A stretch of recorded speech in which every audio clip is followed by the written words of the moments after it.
Hello everybody, Mark Schaftlein with you, and this is the Schaftlein Report, Wednesday's edition, broadcasting from Irvine, California, and from New York. Jeffrey Dunetz, welcome back to Schaftlein Report. Happy to have you on the show today. I'm very happy to be here. Well, hi, folks. Hey, listen, Jeff, lots of news coming out about the president. We're going to get into the news of the day, but first things first, I'm going to give some poll numbers to our audience, both viewing and on the podcast. So I'm going to have to read some of these numbers, and they're really astounding on how far the president's fallen on key issues, and I want your response to them. This is a reference on who would handle these various topics better, the Republicans or Biden and the administration. Securing the border, 36% advantage to the Republicans. Jeffrey, no surprise there whatsoever. Right. He destroyed the border. Reducing crime, 20-point advantage to Republicans. Yep. Yeah, all the major cities. It's obvious. I mean, look what happens in San Francisco and all of California, really. Well, all the major cities is happening. Holding the line on taxes, 19% favor difference. 19% favor Republicans more than Democrats on taxes. And, you know, I mean, as we discussed a couple of weeks ago, the bill that he's trying to force through actually raises middle class taxes, right, and cuts taxes for the very rich. Yeah, it absolutely does. And we'll talk through the SALT deductions. On getting inflation under control, 18-point spread. Jeffrey, this is a no-brainer. I mean, at the beginning of the year, we didn't have inflation. Now, under Biden, it's running 6%. But it's all Trump's fault. Yeah, of course it is. No, it was 2% inflation under Trump, which was a little about where it should have been, 1.5 to 2. And because of these, again, spending more money than we have, inflating the currency, supply chain disruptions, bad energy policy. Now, again, 18-point spread. Here's another one interesting. Dealing with China, 17% spread for Republicans. Well, you look at what Trump was doing with China. He was the first president, actually, since before Nixon, who said, you know what, we're not going to take your crap. Yeah, he sure did. And you know, the policies, China respected Trump. It appears they don't have any respect for President Biden. Well, I think it's not so much respect, but they like the chocolate cake. Yeah. At Mar-a-Lago, and he wanted to come back. She wanted to come back to Mar-a-Lago. Here's another one. Controlling federal spending. I'm surprised this one's not bigger. 16% spread, Jeffrey, on controlling federal spending. What a shocker. The Democrats just spent $1.2 trillion. They spent $1.9 trillion at the beginning of the year. Now hopefully Manchin thwarts them on this colossal, obscene bill. But again, that's a big number in favor of Republicans. Yeah, well, it makes sense, though, because overspending has been accelerating, starting with George Bush. Yeah. The second. Yep. Yeah, no, Republicans aren't immune from blame on this. They just get a more, by 16%, a better mark, saying the voters would rather have Republicans deal with this than Democrats. Fixing immigration, 14% gain for Republicans. Again, no surprise there when you have an open border policy. That's right. Rebuilding the economy, 11-point spread. What a shocker. I'm surprised this one's not 20 or 30-point spread. Well, you know, if you throw everyone who hasn't had a vaccine out of work, that's going to really help you rebuild the economy. Yeah, we're going to talk about that a little later in the broadcast. Economic policy, 9% spread. Make it easier to return to work, 9% spread. Those are all items, folks, that Republicans are significantly higher than Democrats in public approval. So, Jeffrey, those are all, sort of good things. Now let's turn it around a little bit. Excuse me. Here's some areas where Democrats are viewed more favorably than Republicans. And again, some of these are no surprise. Some of them are. Making health care more affordable, 22%. Well, of course, Democrats all want free health care. They want Obamacare. Their base of their party, they want to have free everything. It's no surprise they want government health care. And what people don't understand is that when you lower the cost of health care and the government's paying for it, it means that the rest of us are going to pay more. Right, of course. Now, Trump's idea of telling drug companies, you have to have the same rate for us that you charge in other countries, that would have worked. Yeah. And that didn't mean the government was paying more. Right. 100% true. Here's another one I'm a little surprised about. Voters control the Democrats getting the pandemic under control, 16-point spread. What evidence is there of that? It's funny how they keep saying politicize, don't politicize the pandemic. That's how Biden got elected, by politicizing. Yeah, of course he did.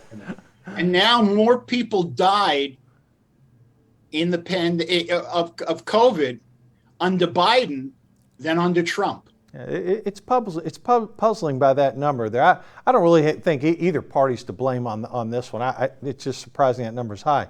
Reduced prescription drug costs 14 percentage points in favor of the Democrats. Again, what evidence have we seen of that? Just that the Democrats in Congress want to put caps on prescription drug costs? Probably that's why they get a little more favorable rating there. Well, we know how that worked during the Nixon administration. Didn't work well at all. It was all. It was a disaster.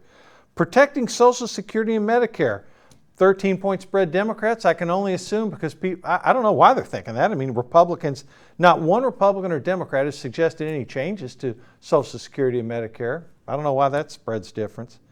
Improving education, 9 percentage point spread.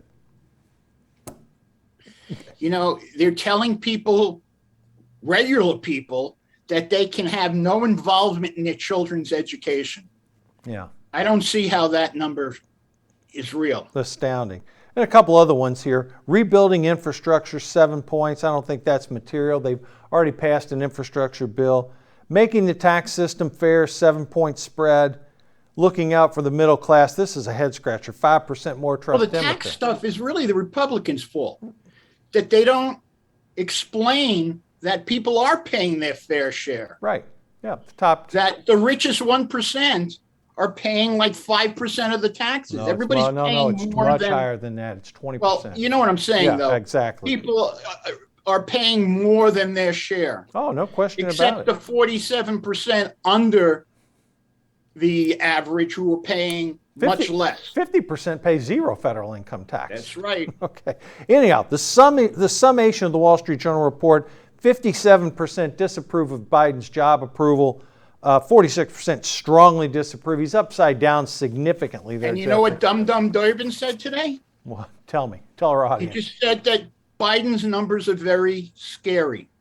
Finally, I got something I can agree with Dick Durbin on. That is true. Well, look, folks, we've been talking about it for months. These numbers started cratering after Afghanistan. They're not showing any signs of turning around. Why? The reason they're not showing any signs of turning around, he continues to move to the left and he's not moving to the middle. And people see how he's governing. Every single aspect of people's lives is worse under the president than it was before. And I mean, we're going to get into some other stuff here. Look. But we also still have people trapped in Afghanistan. Of course, they're still there, and there's not a word mentioned on the mainstream media about this. You've got to really dig in to find out what's really going on there. But that policy's been a debacle. People have not forgiven him for that, both at home and our foreign allies. Look, a couple more points here. Jeff, news came out today. We've talked about inflation a lot. Rents are up 13.9%. And people are saying, well, that's because of people want amenities. No, it's not just amenities. It's a supply-demand issue. They can't afford the houses. Demand for rental property is skyrocketing. And it's simple economics, folks. When you have greater demand, less supply, prices are going to go up. That's a big number to swallow, Jeff. How long was the rule that they couldn't raise rents?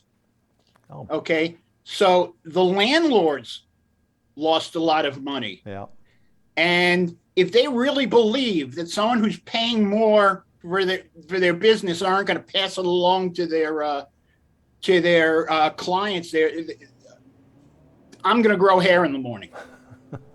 Yeah. Thing. There were ways to make it effective, but again, it's no surprise. Now, look, I travel all across the country. I see rental apartments being built every city I go, but there's not enough to keep up with the demand, and I don't see this easing anytime soon. And it's affecting how people live because, a lot of people can't afford the houses anymore. They've gotten too expensive. So now, they, by definition, they have to rent. And again, you add inflation on, gas prices, housing prices up, it's gonna affect people. And that's really what's happening with gas prices. Same exact thing. Yeah. Again, lack of supply, more demand. I filled up twice this past week, 2 weeks, $5.15 once, $5.11 the other time, out here in California. And the gas taxes, boy, I tell you, you pay about 78 cents a gallon for gas taxes. Wow. 78 cents a gallon. Okay, look, a couple other things here. Look, we talked about the Fed a lot. A lot of economists have come back now, Jeffrey, and they're saying it looks like the bond buying program is probably going to end by March. To me, it should have already ended, but they're gradually reducing it. They'll phase it out by March. That could pave the way for interest rate increases to fight inflation in April if needed. Boy, Wall Street has reacted very favorably the past 2 days. The Dow, the NASDAQ, the S&P 500, the biggest two-day gain in over a year and a half. So Wall Street is basically saying, they like the bond buying. Who wouldn't? If you're an investor, that's benefiting them. The interest rates seem to be baked in. They're not significant rises. And it looks like the Omicron variant is not going to be as lethal as first thought. So in Wall Street, it's like party like it's 1999. We've been printing money, which is what they've been doing since the Obama administration. Yeah, it's not immune just to Democrats. And that's one of the main causes of inflation. We got all this money that has no backing in terms of productivity, in terms of jobs, et cetera. Yeah, productivity is way down. We've talked about the employment numbers. We're down to 4.2% unemployment, but we're still like 3 million jobs short of where we were when the pandemic started. So we got a paradox there. But look, overall, Jeffrey, there is some silver lining here. I mean, 4.2% unemployment is pretty good. The stock market is, let's just call it what it is. It's at or within 1% of all-time highs. But again, you got persistent inflation, 3 million jobs not back to where they should be, government spending that's excessive, deficits still ballooning, Fed still buying bonds. I mean, they were at 120 in November. They tapered down to 105. This month it's going to be 90, and supposedly they're going to taper it down in the next 3 months and unwind it. But we'll see. But I've got my concerns. But one good piece of news, Jeffrey, and I don't know if you caught this or not, it came out this week. Did you see that Cornell professor? I'm going to pronounce her name, I think, Saule Onarouva. I think that Senator Kennedy says, do I call you professor or do I call you comrade? That's exactly what he said. Folks, she was a radical, far left-wing leftist, educated in the Soviet Union, now known as Russia, nominated to be Comptroller of the currency, which basically is the nation's bank regulator. This woman was a far left-wing radical. Even Democrats did not support it. But again, going on, and she withdrew her name under public pressure. But Jeffrey, this illustrates our point we've been talking about. What in the world is Biden nominating a radical leftist to be in charge of the banks? I mean, because his whole staff are socialists. Exactly. I mean, this is someone who really, what she wants is the government to control our wallets. That's right. Yep. And the Biden administration, the IRS. That's not America. No, of course not. They wanted to have the IRS get into your account. They wanted the government to control your bank accounts. They wanted to basically effectively make all the rules that the banks would have to follow. The bankers were way against this nominee. Again, a far left-wing radical educated in the Soviet Union, teaching at Cornell right now. I'm not criticizing her educational credentials. Her thesis was on Lenin. Yeah, that's exactly right. But to have her anywhere near a responsibility as a regulator of the nation's banking system, that was a bridge too far. And again, Biden he probably didn't even know who the hell she was. But some of the left-wingers in that White House, maybe it was Susan Rice, maybe it was somebody, maybe Cedric, I don't know who the hell it was, but some staffer put this woman's name up, and fortunately the Senate would have no part of it, so now she's withdrawn her name. And that I have to admit something, though. One of my majors in college was acting and directing, and for my senior thesis, I had to do a paper on Marx. Okay. Chico. Chico Marx. Well, listen. Because I thought other people would do Groucho or Zeppo. Well, I got to tell you something. Her left-wing views would have been a disaster. Banks were. I'm just really happy that she's withdrawn her nomination. But again, folks, this illustrates our point. Biden could have picked a moderate to regulate the banks, but he wanted to appease the far left-wing radicals controlling the Democratic Party, and it's not working. There were 5 Democrats in the Senate who said, "I'm not going to vote for this lady." Right. And they were okay. Right. People from Johnson. Republican, but that doesn't happen. No. Right. 5 of them opposed him. Look, he's getting opposition on a couple other things too. All right. Manchin is basically warning now. Inflation with inflation running where it is, he's not going to vote on this bill prior to 12/25, December 25th, which is what Schumer wants. He's even expressing reservations whether he will even support this bill, because it's a massive climate bill, a massive social bill, social spending bill. Manchin came out with this, and I quote, "Party line votes never succeed."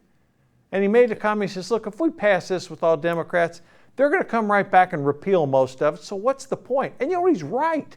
The American public doesn't want this bill. It's a monstrosity. And yet the Democrats, Jeffrey, how many times have you and I said they lie to their base? Here's Schumer, Warren, yep. They're all pushing it. Yeah, we're going to have a vote. Really? Well, but I'm beginning to hear that it's not just Manchin and Sinema. There are other Democrats that are kind of on the fence, that they feel uncomfortable. I mean, for example, Mark Kelly. Yeah. You notice he hasn't said anything? Yeah, you know why? He's behind in polling in Arizona, and he's come out. Right. He said he would have supported it previously, but he's been quiet. And do you know why Schumer wants to vote before Christmas? So he won't get because they're going to go home, right, and they're going to hear from their constituents. I don't like this thing. Right. And you know what? This bill should never be passed, and hopefully, if Manchin can stick by his guns and they wait him out and it gets into January, maybe this bill will die, which would be the best possible thing for every American citizen. This bill is a disaster. It should never even be considered passing, and hopefully it won't. But we'll see. My prediction is it has a much of chance of passing as the Jets do of making the playoffs. I don't know. It's a better chance to pass than the Jets make the playoff for sure. But hopefully this will not. Oh, come on. Don't make me sadder than I already am. All right. Speaking of where Biden's governing against the wishes, not only the American people, Republicans, now he's against the Democrats too. In a bipartisan effort, Jeffrey, both Democrats and Republicans have come together in the Senate.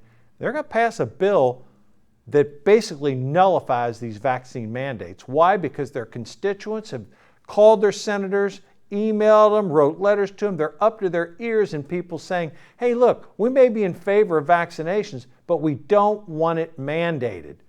Well, what is Biden's reaction? He's threatening to veto the bill.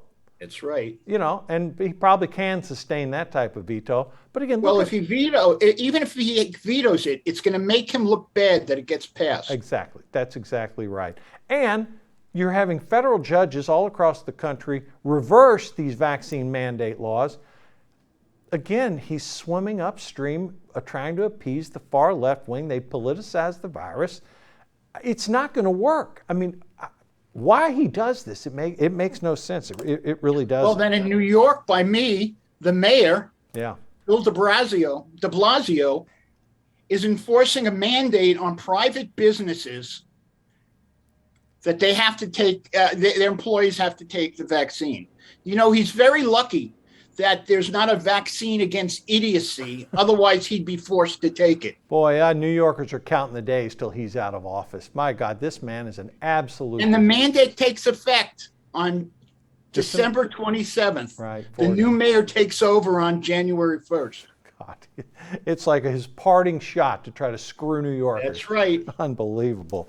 Hey, listen, another hot button has been crime.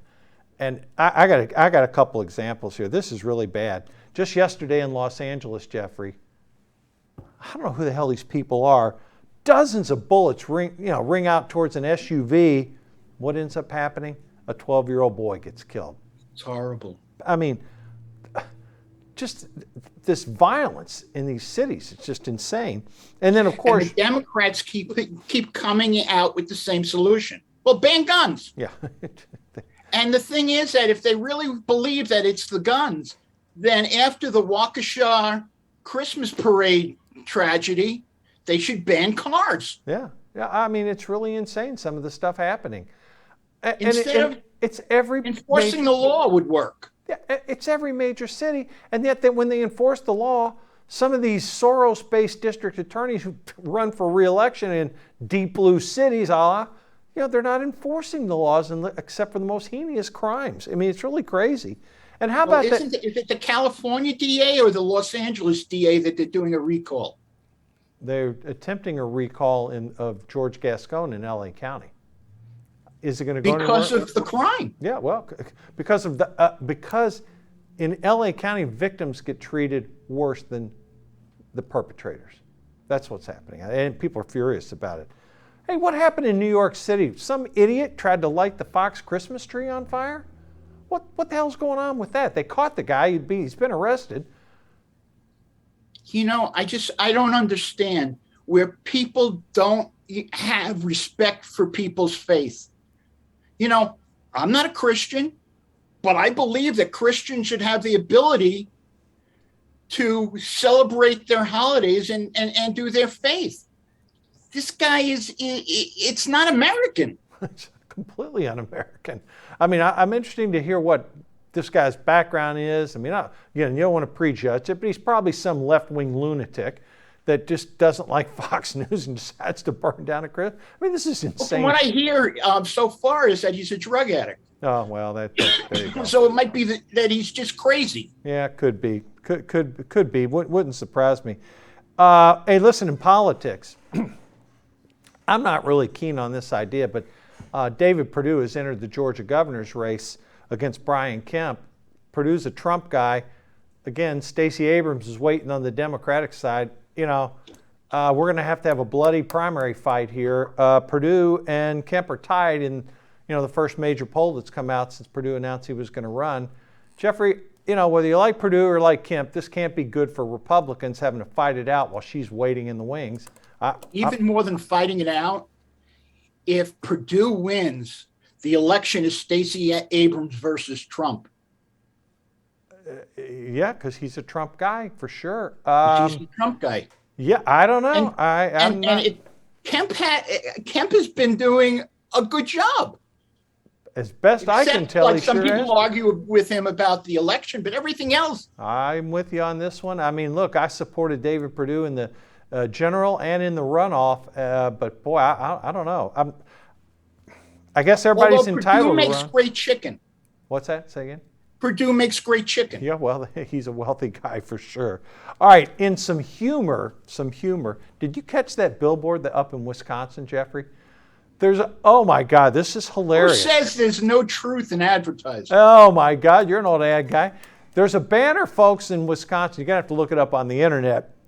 And it's a picture of Biden and Harris with the old theme Dumb and Dumber. And it's this video of this billboard apparently has gone viral, whatever the hell that means.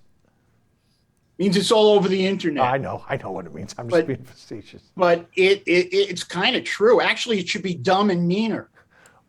Well, true. Her approval ratings are 10 points worse than his. I mean, look, it really is. It says something about the sign of our times right now when you can put the president and the VP up on a billboard, Dumb and Dumber. Jeffrey, that's off the old, what was the old, where did that? It was a movie. Yeah, it was an old movie. I can't remember the name of it. Dumb and Dumber. Yeah, that was. They had a sequel called Dumb and Dumberer. That was the name of it, which is a perfect segue into some of the stupid stuff going on in Congress. Jeffrey, I'm going to tee this one up for you. Just like, you put it on the tee, like with 6 and 7 year olds, they hit it off the tee. What the hell is going on with these radical Democrats like, Presley, Omar, trying to come after Lauren Boebert? What the hell's going on there? Well, let me start with this. What Boebert said was not appropriate. Right, true, agreed. Okay, but they want to take away her committee assignment. That's insane.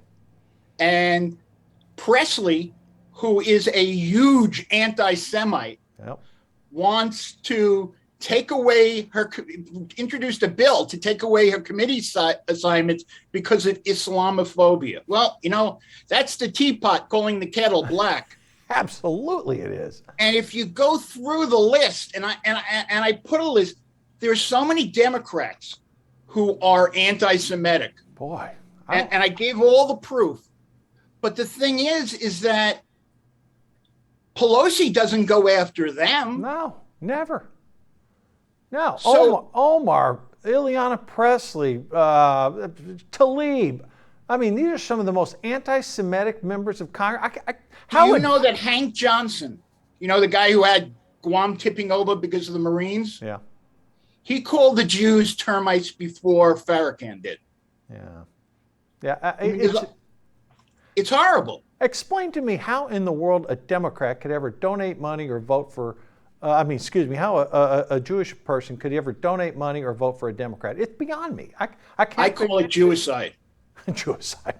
But the thing is that 40 years ago, James Baker said, F the Jews, they won't vote for us anyway. And that killed Bush #1's presidency. Today, the Democrats are saying, F the Jews, they'll vote for us whatever we do. That's true. Yeah, that's the one mistake, it's James. Scary. That's James Baker's well respected. I like the guy, but that was a colossal mistake, that comment, and it hurt for a generation. But also, it's the same thing, and blacks do the same thing.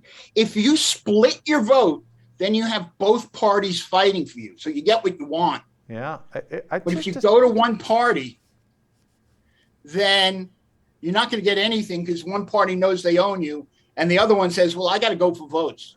Well, and in the other brash of stupidity, just dumber than a rock, you got AOC out there basically saying there is no such thing as smash and grab. It's not happening. And even our Democrats are saying, what the hell are you talking about? It's on every newspaper in America, all over the internet. We see the videos, and some of these far left-wing crackpots are saying, well, the stores should have added security. Baloney. The stores are boarding up, saying to hell with you. We're not going to service this area. I mean, well, they say about inflation. They said, well, people should be willing to pay more. Wow, boy, I got to tell you what, the brain dead people out there, it's just astounding to me. I'm married to a CPA. She doesn't believe in paying more. No, I would definitely believe that. Hey, one other piece of pretty good news. I don't know. Pfizer came out today and said that their booster shot is effective against the Omicron variant. That's pretty good news, I guess, if you're into getting, the booster shot. What are your thoughts on that one, Jeffrey? I'm going to get my booster shot. Agreed. Me too. Even before that. Yep. I still don't think, and I tell everyone to get all your shots, but I still don't agree with the government saying you have to take it. 100% agree with you. Yep. And to be honest, I was thinking about taking about 20 of them. Be super inoculated. Hopefully you make my hair grow, maybe lose some weight. But I mean, seriously, my wife knows someone who had COVID and then right after that took the booster, not waiting any time. And they passed away, not because of the booster, but because they had so many antibodies. Oh boy. Yeah, like we always say, folks, consult your doctor. We don't give medical advice on this show. That's right. We want people to stay safe, but to have a blanket policy, no. Talk to your doctor about what you're going to do relative to that. Now, I have something funny for you, and I'm going to email it to you. I did a post talking about the differences between Hanukkah and Christmas. Okay, and it's totally not serious. Good. And my Gentile friends are telling me this is hilarious. Well, send it over, and we'll try to get it on the air next week. We'll see. We'll be able to share it with our audience sometime in the pre-Christmas next time you visit with us, Jeffrey. It's like Christmas. There's only one way to spell it. Yes. Hanukkah, there's 1,000 ways to spell it, and people think we do it just to confuse the Gentiles. Well, from one Gentile to one Jew, I tell you what, I wish you a good holiday season. I love having you on the show, Jeffrey. And I wish you and all your listeners who celebrate any holiday a wonderful, joyous holiday, because that's really, you get to be with family, and that's the best part of it. Yep. Well, we got some good things going on, folks. Like we said, stock market's near record highs, at record highs. Please, Mr. President, come to the center. That's where 75% of Americans are. Jeffrey, thanks for joining me on the show today. Always appreciate it. Great. Folks, we'll be back tomorrow. Stay safe. Thanks for listening and viewing today. We'll catch you on Thursday.